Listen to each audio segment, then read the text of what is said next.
Et salut à tous. Je reviens vers vous pour vous présenter cette vidéo. Ça concernera donc la DJ Osmo pour DJ Mimo, son application. Donc on va voir ensemble un peu les fonctions en plus qu'on pourrait retrouver, qu'on ne retrouve pas si on utilise simplement la caméra. Il n'y en a pas énormément, il y a des nouveaux modes qui sont arrivés, donc c'est pas plus mal que je fasse la vidéo qu'aujourd'hui, comme l'hyperlapse qui est arrivé ou le Easy Save. Qui est sympa aussi et qui va trouver ses fonctionnalités auprès de beaucoup de gens, surtout en vacances, je pense, et pour partager des vidéos. Voilà pour la petite info. Donc je filme avec un Canon EOS R, qui est vraiment top, avec un 24-105 de chez Canon aussi. Euh, je ferai peut-être une vidéo sur ce fameux Canon EOS R, dites-moi si ça vous plairait ou pas, parce que j'ai vu beaucoup de gens le dénigrer. Alors moi je l'ai acheté il y a pas très très longtemps. Alors, je suis parti en vacances 3 semaines avec et franchement, il est juste merveilleux. Voilà, il y en a beaucoup qui l'ont critiqué, qui l'ont comparé au Sony, machin. Après, chacun, évidemment, les goûts et les couleurs, c'est toujours pareil. Mais il est vraiment, vraiment très, très, très bien. Moi, j'étais avant sur du Mark II et je suis passé sur un 5D Mark II, pardon, et je suis passé là-dessus et c'est vraiment top. Enfin bref, aujourd'hui, c'est pas le sujet. Donc, on va commencer directement. Donc, allumez votre caméra, branchez au téléphone. Ça vous lancera l'application automatiquement. Et vous n'aurez pas besoin d'aller la chercher, etc. Donc ça prend des fois un petit peu de temps, ou sinon vous cliquez dessus. Mais normalement, voilà, comme là, ça lance toute seule. Donc on arrive dans l'interface, fameuse interface, et on va voir maintenant tout de suite les différentes fonctionnalités qu'on peut retrouver. Donc on va commencer par le bas, hein, comme ça on fait tout dans l'ordre. Alors ça sera donc ce nouveau mode que vous avez dû arriver à voir arriver sur vos caméras. Il faut faire la mise à jour évidemment. Si vous ne la l'avez pas, c'est que votre caméra n'est pas à jour. Bon, je pense que là-dessus, tout le monde saura faire la mise à jour, c'est pas très compliqué. Donc c'est le mode Easy Save. Il est très simple, très très simple d'utilisation. Il n'y a pas 150 choses, donc sachez que ça filme en 1080p. Vous n'aurez pas le mode 4K et compagnie sur le mode Easy Save. Donc le mode Easy Save, c'est tout simple, vous voyez comme le téléphone, en fait ça va enregistrer directement les vidéos dans votre téléphone sans passer par la carte mémoire. Ce qui pourra être vraiment pratique quand vous voulez partager des vidéos en vacances sans aller les chercher, les télécharger et compagnie. Surtout si vous le filmez en 4K, vous ne pourrez pas les récupérer, il vous dira que c'est pas possible. Donc là, ça sera vraiment en 1080p et vous pourrez les partager, des petites séquences, vos enfants, avec vos femmes, vos amis, vos proches, enfin n'importe qui. Donc voilà, après vous avez deux modes. Donc ces modes on les verra tout à l'heure parce que les deux petits, donc le bonhomme qui marche et l'autre. Vous avez, ce qui est intéressant ici, ça sera le mode, on va dire, c'est des effets en fait, je vais remodeler, agrandir, fluide, éclaircir, éclaircir encore, lèvres.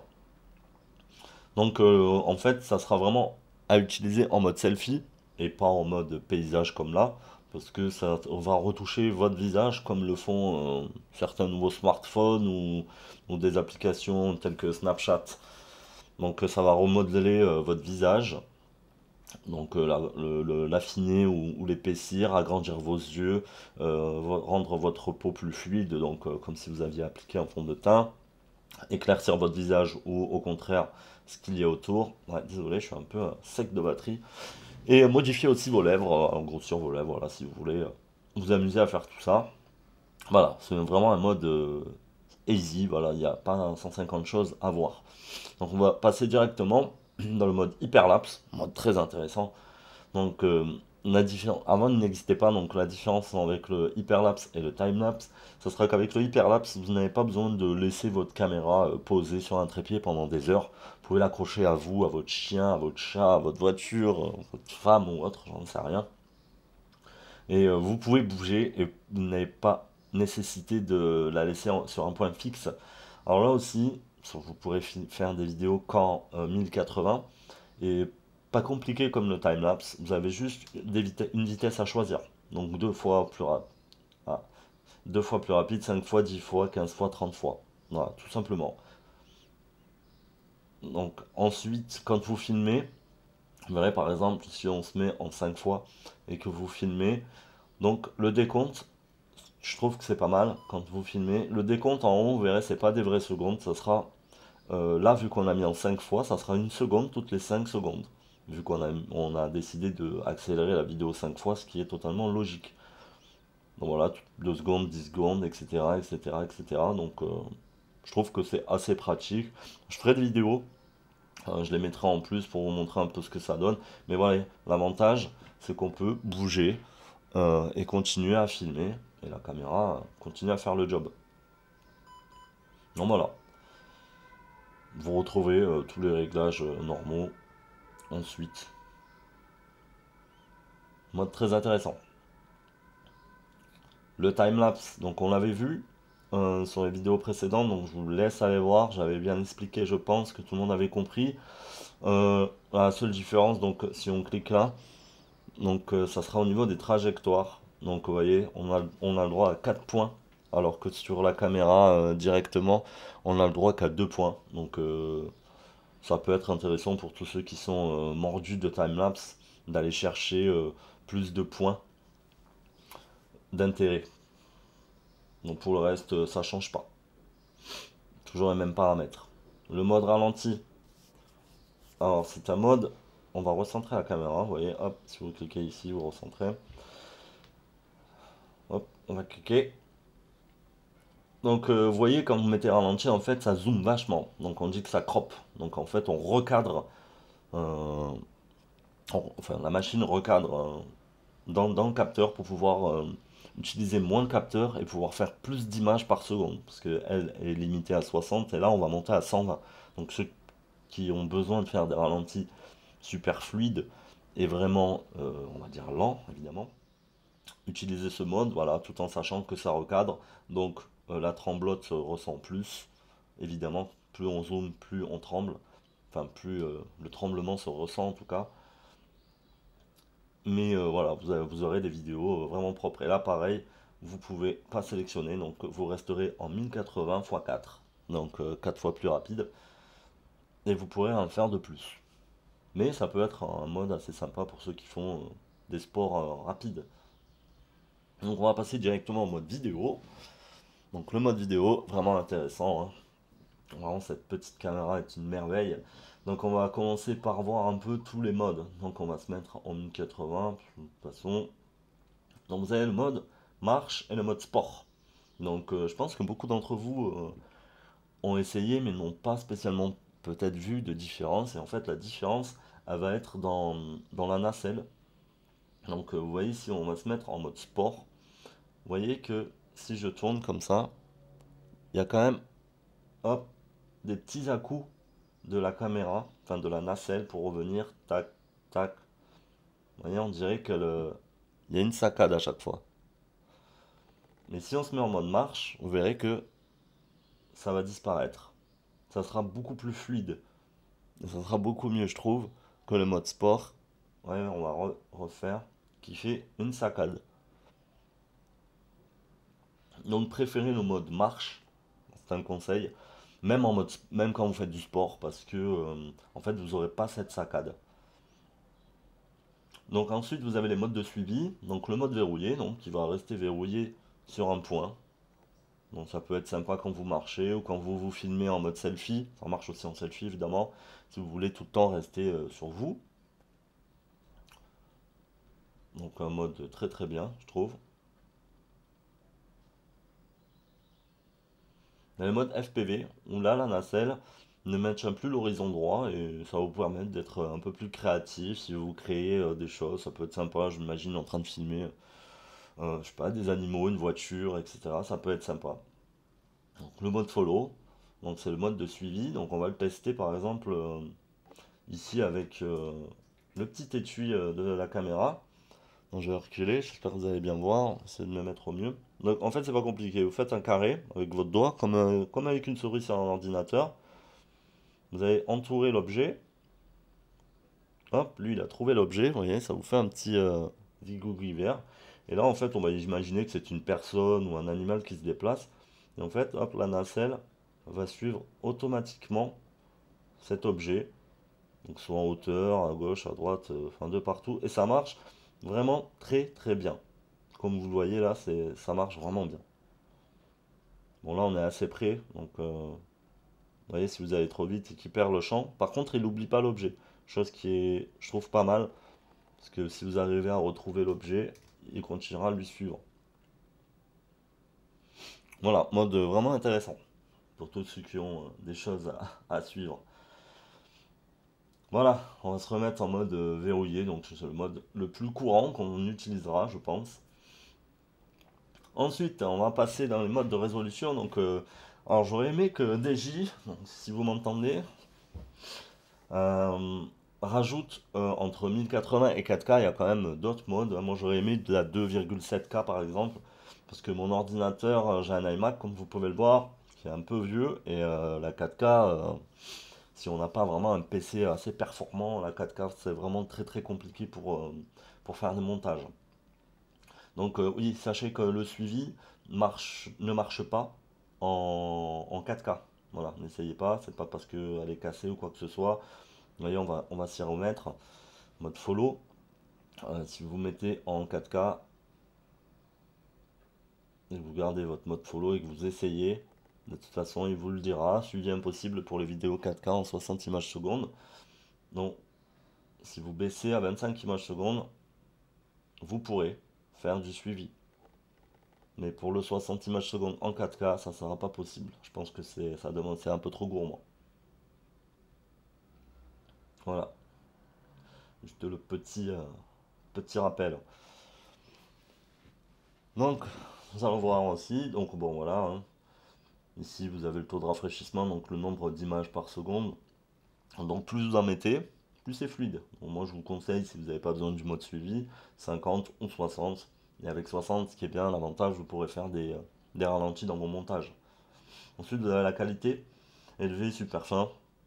Toujours pareil, des petites choses à savoir, tout en sachant que voilà, si vous voulez le mode super fin, il faut passer en 25 images secondes, sinon il vous le proposera pas.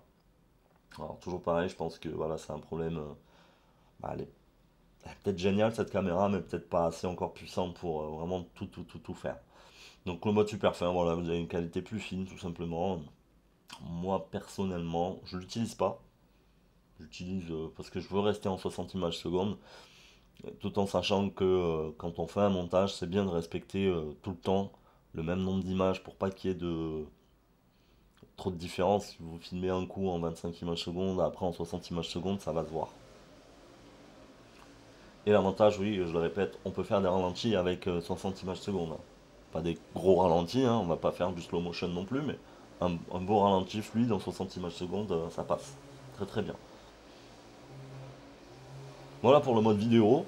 Donc le mode recentré, je pense que tout le monde l'a trouvé. Pour retourner la caméra en selfie, paysage.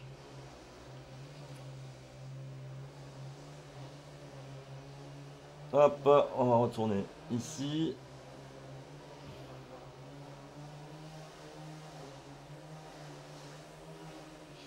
Voilà. Donc là on retrouve les basiques de la vidéo. Donc format vidéo MP4 ou MOV. Alors là c'est pas compliqué. MP4, tous ceux qui sont sur Windows. MOV, tous ceux qui sont chez Mac. L'anti-sentiment, 50 Hz et 60 Hz. C'est le taux de rafraîchissement de nos écrans. Je vais aller fermer la fenêtre. Il y en a un qui s'est mis, pardon, à couper l'herbe.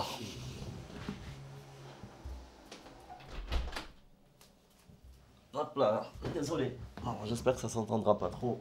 Mais bon, normalement, avec le double vitrage, ça devrait aller. Donc, le mode anti-sentiment, donc c'est le taux de rafraîchissement de nos écrans. Donc, tout ce qui est européen, ça sera du 50 Hz. Et tout ce qui est américain, ça sera 60 Hz. Nous, on est en Europe, on reste en 50 Hz. Alors, vous avez la possibilité d'afficher une grille, un quadrillage, comme vous voyez là. Alors, ça vous servira par exemple là, si je veux bien m'aligner avec mon écran, de me mettre bien comme il faut.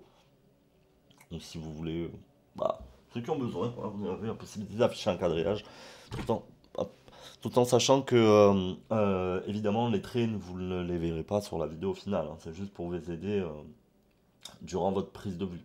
Vous avez aussi la possibilité d'afficher les diagonales, plus le quadrillage. Alors, vous avez la possibilité d'afficher les zones surexposées. On va aller voir ici. Vous voyez là, ça me hachure, donc c'est le fameux c'est l'histogramme en fait, mais en temps réel. Sur l'image, il va vous dire directement où se trouvent les zones surexposées. Donc là, vous voyez que on est en zone surexposée là sur le bord de l'ordinateur. Voilà, ça peut être utile. Voilà, ensuite les modes de mise au point, donc AFC et AFS, on les avait déjà vus précédemment dans les autres vidéos. Donc AFC, donc mise au point continue, et AFS, mise au point en mode suivi, donc à utiliser selon ce que vous filmez. Voilà, si c'est quelque chose de fixe ou quelque chose en mouvement. Tout en sachant que dans les timelapse ou les hyperlapse, préférez évidemment le mode continu et pas le mode suivi, parce que sinon la mise au point elle risque de bouger sans cesse et ça va faire très très bizarre dans vos vidéos. Donc on passe maintenant sur le mode avancé. Donc le mode avancé, on retrouve un peu le général, donc la balance des blancs, j'avais déjà expliqué. Bon, c'est tout ce qui est pour la température des lumières. Donc à choisir selon. Moi je laisse auto, ça marche bien. Sachant que bon, en montage ensuite vous pourrez modifier hein, si jamais vous vous êtes trompé. Donc la couleur, vous avez deux modes. Alors ils appellent ça couleur, mais j'appellerais pas ça couleur en fait. Je pense que c'est un peu mal traduit. C'est plus un mode de prise de vue qui est normal ou en dessiné like. Donc c'est en fait c'est un mode plat. Vous voyez, mettez-le en même temps. Et c'est vraiment plat. Vous n'avez pas beaucoup de contraste, voire pas du tout. Euh, pas la saturation en couleur est vraiment très très basse, limite moins moins haute que la réalité. En fait, c'est terne, on va dire. Voilà, on va simplifier la chose. C'est vraiment terne, mais ça va être utile dans le montage. Alors, ceux qui filment beaucoup, essayez parce que c'est vraiment quelque chose de pas mal. Alors, parce que ça va vous mettre une image plate et pas déjà des pré-réglages avec de la saturation déjà faite d'usine, du contraste d'usine. Voilà, ça sera vraiment plat. Et comme ça, en fait, en post-traitement, vous pourrez mettre vos vidéos, partir sur quelque chose, une base clean et, et mettre aussi, parce que quand vous faites du montage, vous retouchez la première vidéo et ensuite vous appliquez tous vos paramètres à l'ensemble de vos vidéos. Comme ça, elles sont uniformes. Et puis vous passez pas 150 ans à aller rechercher le même verre si jamais vous avez changé, etc. Vous imaginez, sinon c'est une catastrophe. Vous avez filmé, il faisait un plein bleu, donc vous avez des beaux verts éclatants, du beau bleu, et après vous filmez, il fait nuageux, donc toutes les vidéos vous devez les reprendre à la main, alors qu'avec le Cinderline, lui il met tout à plat, il filme à plat, et puis après vous appliquez un réglage à tout. Donc c'est vraiment très pratique. Ouais.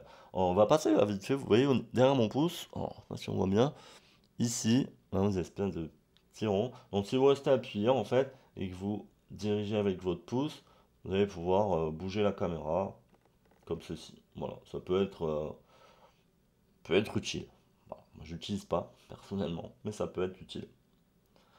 Ensuite, donc on a vu tout ça. Donc j'espère que maintenant vous êtes des pros du réglage. Donc ensuite on a le mode photo. Donc mode photo, il n'y a pas nécessairement beaucoup de choses. Donc tout ça on l'avait vu, les ISO, les shutters, hein, éclaircir. Voilà, il n'y a pas plus de choses à faire en fait en photo que sur la caméra. On a déjà tous ces réglages. Le téléphone, l'application ne nous ajoute pas de choses. Donc voilà les modes de retardateur 3, 5, 7 ou off. Donc on va passer sur le photo, on va rester pour l'instant sur le basique. Donc le ratio de la photo, donc nous on va rester en 4 tiers, donc sur un format paysage, vous avez le format 3.2 qui sera un format carré, et le format 16 neuvième qui sera un format plutôt panoramique. On va rester dans le format standard, hein. L'anti-scintillement ça bouge pas, c'est toujours pareil. Vous pouvez ajouter de l'effet glamour, faible, modéré ou élevé, donc ça va lisser les peaux des visages. Des gens que vous prenez en photo, un peu comme les téléphones le font aujourd'hui, on va dire pour cacher la misère. Ensuite, le mode gris, toujours pareil, le mode surexposé, vous le retrouvez, et le mode de mise au point. Voilà, ça change pas, c'est toujours pareil comme la vidéo, donc on va vite le passer.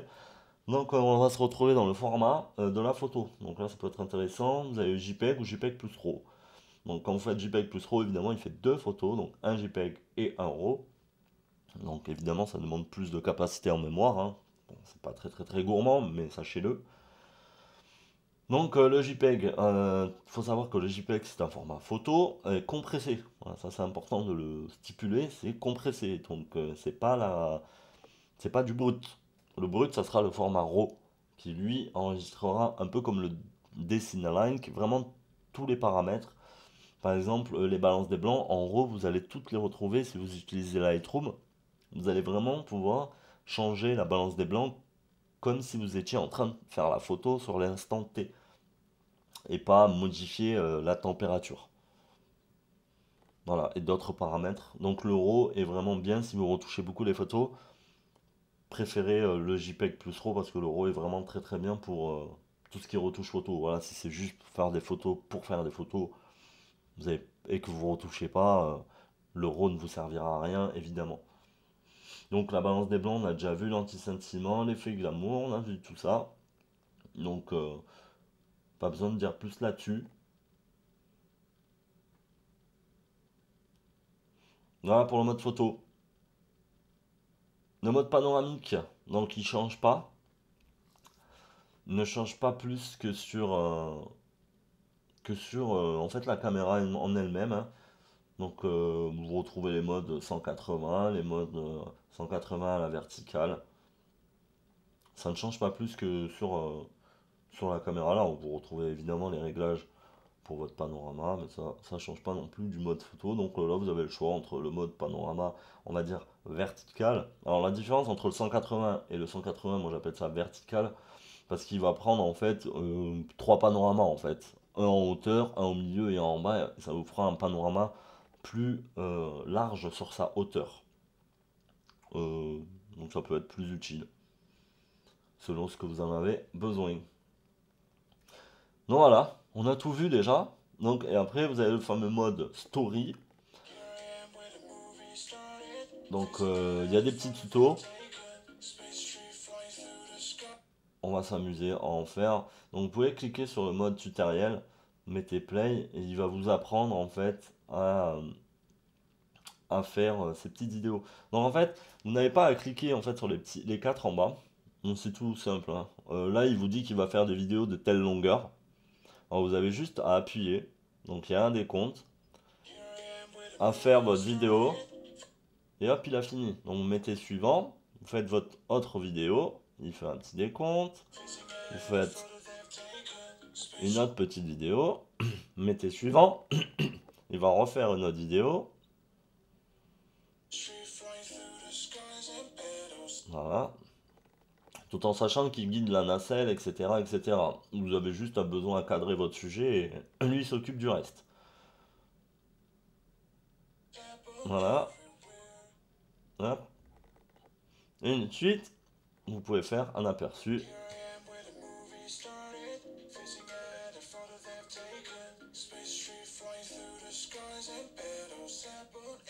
C'est quand même sympa.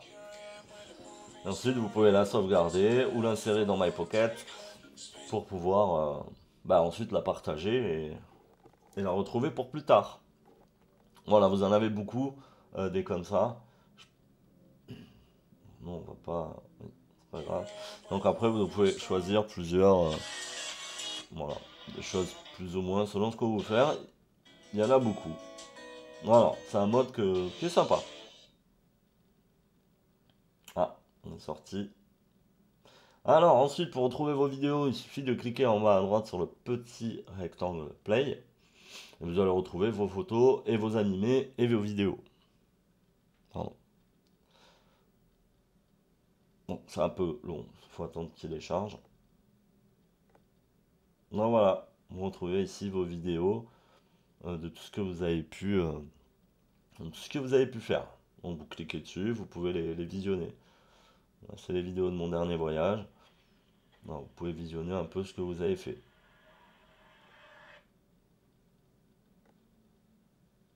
Alors vous pouvez aussi aller dans vos vidéos.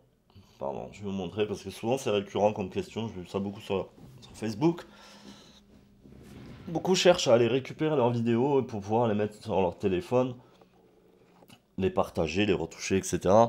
Mais aujourd'hui, vous avez le mode Easy Save, donc utilisez-le si vous avez vraiment besoin. Mais bon, si jamais vous avez déjà fait une vidéo comme là et vous voulez la partager, donc vous pouvez télécharger que la vidéo en 1080p sur votre téléphone. 4K, faut oublier.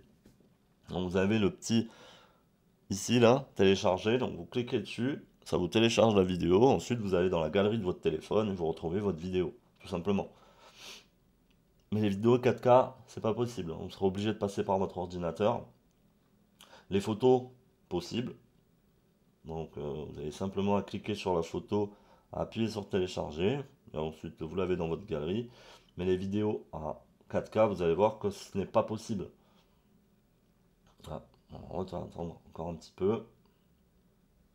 Ouais. Bon, en attendant, je voulais le dire aussi, alors, tous ceux qui sont possesseurs de smartphones Samsung, enfin on va dire sur une base Android, donc Samsung, Huawei et compagnie, la caméra recharge votre téléphone. Ce n'est pas désactivable sur les utilisateurs d'Android. C'est désactivable que sur les utilisateurs de iPhone, malheureusement. Et ça le faisait déjà, pour ceux qui utilisent aussi les drones de chez DJI, ça le faisait aussi déjà sur les drones. Donc, on va aller chercher une vidéo en 4K, n'importe laquelle. Vous voyez, si on veut la télécharger, bah, il le fait en fait. Mais elle sera compressée en 1080p. Ah oui, c'était ça la petite différence, pardon. Donc on va la télécharger, mais elle sera disponible qu'en 1080p. Après, la différence qui est bien, c'est que pour le mode Easy Save, vous n'avez pas besoin. Vous appuyez, ça enregistre directement dans votre téléphone et vous l'avez directement, et puis vous n'avez pas besoin d'aller la télécharger, etc. Donc je trouve que c'est relativement sympa. Donc vous avez le petit en haut, c'est pour accéder directement aux stories. Donc je fais un peu le tour pour voir s'il n'y a pas des petites choses que j'aurais pu oublier parce que je suis pas un youtubeur super confirmé, pas du tout. Donc je sais pas, je fais pas de plan. Donc là vous retrouvez vos galeries. Donc vous essayez de vous appuyer. Et ici vous pouvez, vous voyez, créer. Ici vous pouvez créer des montages. Alors beaucoup les cherchent. Donc pas compliqué, vous appuyez sur plus ici. Alors vous avez votre galerie personnelle ou My Story. Donc vous retrouverez vos stories ici. Et ensuite, bah voilà, vous pouvez faire des petits machins de 5 photos, 20 secondes, 4 photos, vous voyez, 4 shots, 20 secondes, etc. etc. etc. Alors c'est des choses déjà toutes faites. Voilà, ça va bosser pour vous quoi. Vous aurez juste à ajouter les fichiers et puis lui va le faire. Ou sinon après vous pouvez le faire ici en cliquant. On va retourner. En cliquant directement et en sélectionnant. Tac tac tac. Bon, on va cliquer par exemple voilà, ici, ici. Voilà, cette photo me plaît. Hop.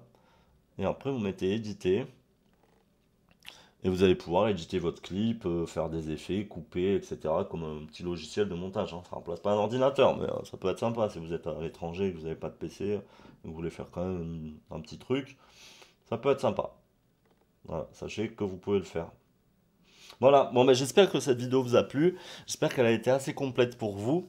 Et dites-moi bien bah, si vous voulez que on fasse une petite vidéo là pour ce fameux petit Canon EOS R parce qu'il est vraiment très sympa. Donc j'ai filmé avec aujourd'hui en 720p, 50 images secondes, donc vous voyez quand même, 50 images secondes, ça reste quand même assez fluide, vraiment fluide même, et avec l'Osmo on peut filmer quand même avec en 60 images secondes. Voilà, bon bah j'espère que la vidéo vous a plu, et à très très bientôt.